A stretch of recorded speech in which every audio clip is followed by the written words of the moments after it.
how you pay it. But the thing about it is, it could have been a lot worse. Like if the Falcons had been successful these past 2 years, and looking for a successful season this year, those PSLs probably would have been a lot higher. See, there's a silver lining to sucking. Rob he just put the silver lining on sucking as a football team. Yeah, because if I want to go to the game, I just buy my tickets, on the day of. No PSL, homeboy. Yeah, it's weird. Dude. I think that I think they, that's all right. I mean, because a lot of people were worried about being priced out. Because when you look across the league at some of these PSLs, like, man, if some of the numbers that they have, like in Dallas or at that Levi Stadium out there in San Francisco, like some of those numbers, man, yeah, people will really be complaining. So I think those numbers are fair. I mean, for those that are, interested in having season tickets and have that extra money to be able to spend for them, more power to you. Yeah, people. It's just, and I guess it's one of those things that you kind of got to change with the times. I mean, as we, get a new stadium like this, and this is, something that comes along with, in this generation of stadiums. I mean, not so much when, like when stadiums will be built around the time of the Georgia Dome. But you got to pay for it. Yeah, good for you guys, man. Good for you, Falcons fan. By the way, today marks 100 days. 100 days until NFL football is officially back. I kind of miscounted yesterday because I didn't. I mentioned last Tuesday was 100 days before college football season starts, and obviously a week later we'll have NFL football, which would mean that today means 100 days until we get some NFL football. Saw this story. This was crazy today.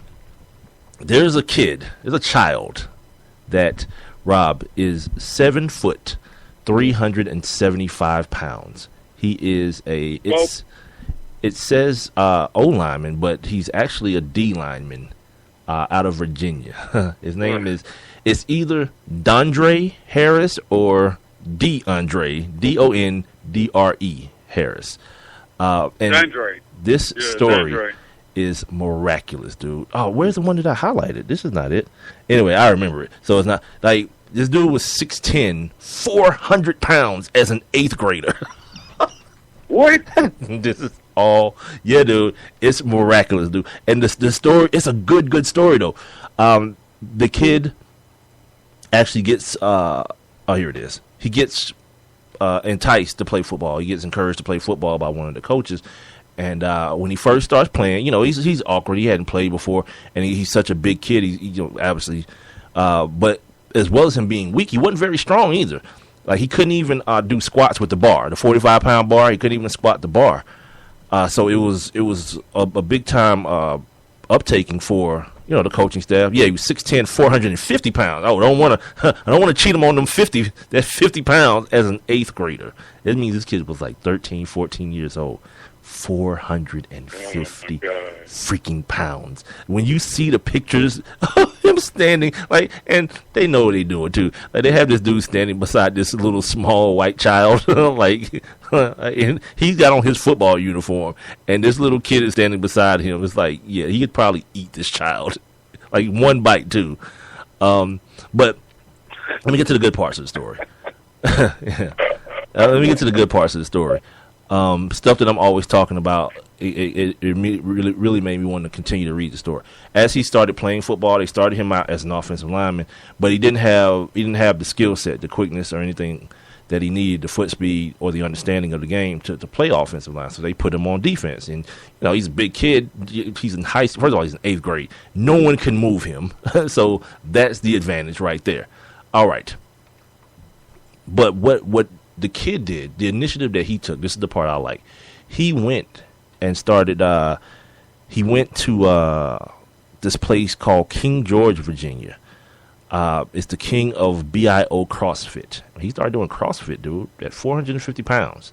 And if you guys don't know what CrossFit is, just Google it. I gotta mention. Remember, just remind me to mention CrossFit after I'm done this story, dude. It's not even something in my notes, but I saw it today, and you're gonna love it, dude.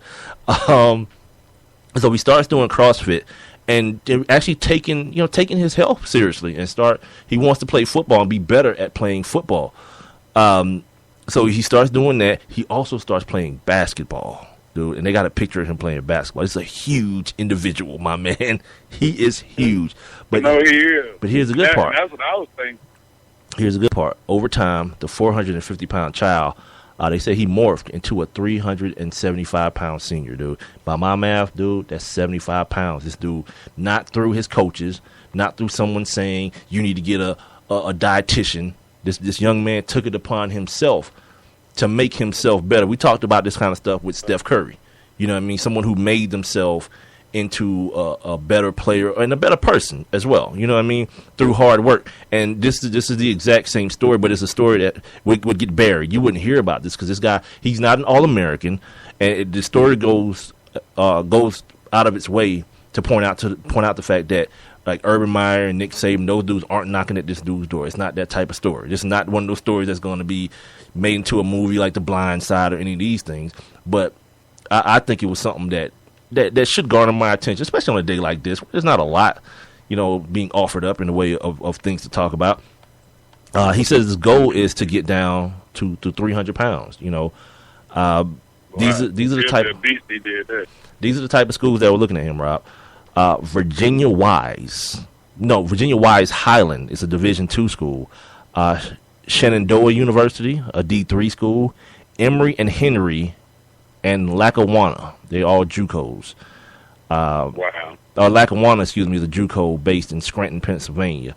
But he ended up, this is kind of like the good ending to the story. He ended up committing to Fairmont State, a Division II school in West Virginia. So yeah, the young man, he's on his way. He talks about in the story how his main objective, man, is to get his education, man, and just use football in order to get himself in a better position in life. So it's not one of these stories, not one of these ESPN stories, and one of these things that you're gonna hear everywhere. But in my reading today, I ran across it, and I was like, you know what? Let me take the time out to read, because when this is the title, because this is what happens, right? This is what makes me want to just move past it, because the title makes it sound like a circus act or something. Meet DeAndre Harris, the 7-foot, 375-pound D lineman who was too big for college football. Like, oh God.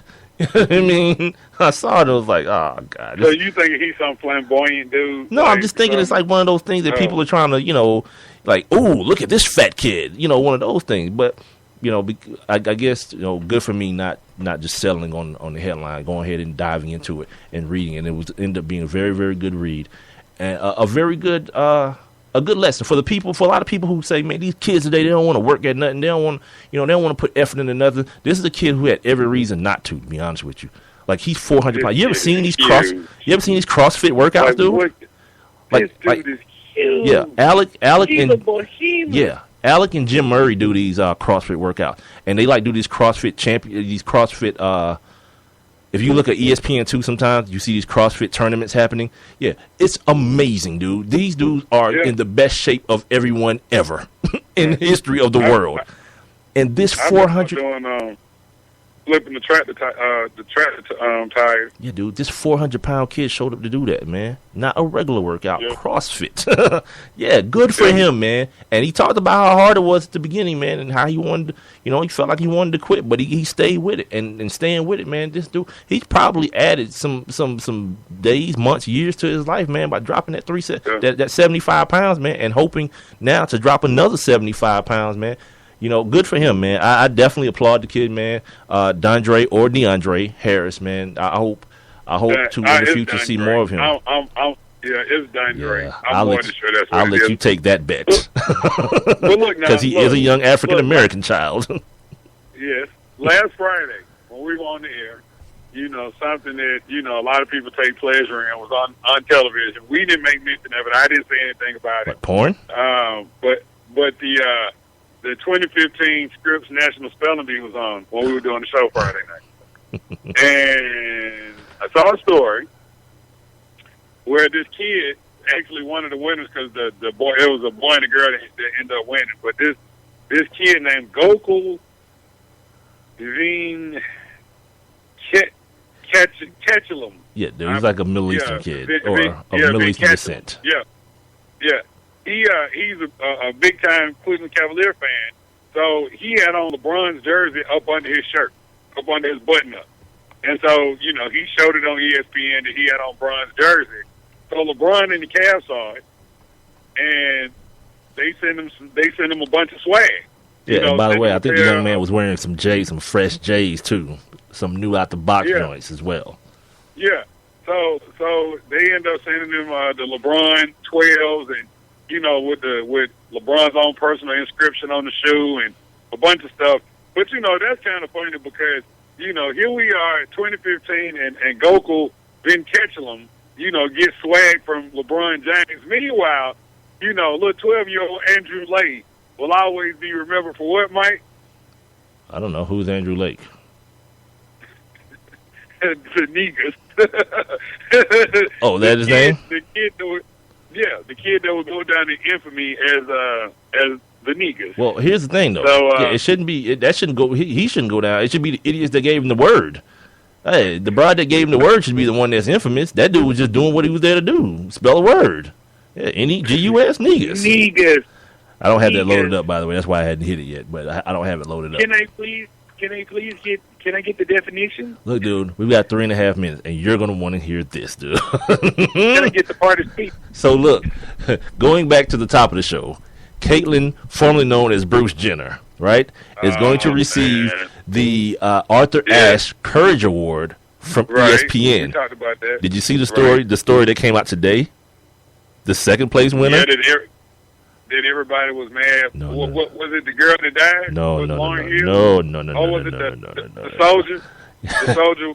Yeah, this dude that got his damn leg and arm blown off. In Afghanistan, and he runs marathons and does CrossFit tournaments. I was like, yeah, that's a bad look. I told you. Here's the thing: one of these things, and then two, the balls are still there. So my qualifications for the courage, no courage, right?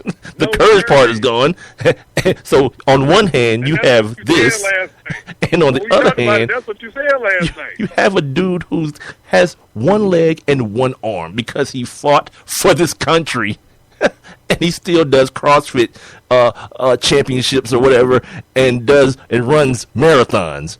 Yeah, ESPN might want to rethink this one, cause like this can't be about page clicks, cause like one of these dudes. This ain't like the All NBA team where you be like, all right, then who should you take off the team? Everyone already knows exactly who. Caitlyn.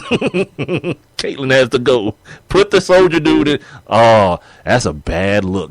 And this is what I love. I love people who do their job. Like reporters and people who get paid to report, saying, you know what? Yeah, I'm not just going to sit on this and be like, oh, that's cute. Yeah, Caitlyn Jenner's going to get the Courage Award. Yeah, let's find out who didn't get the Courage Award. And then when you find out who it was, I even forgot about the girl who died.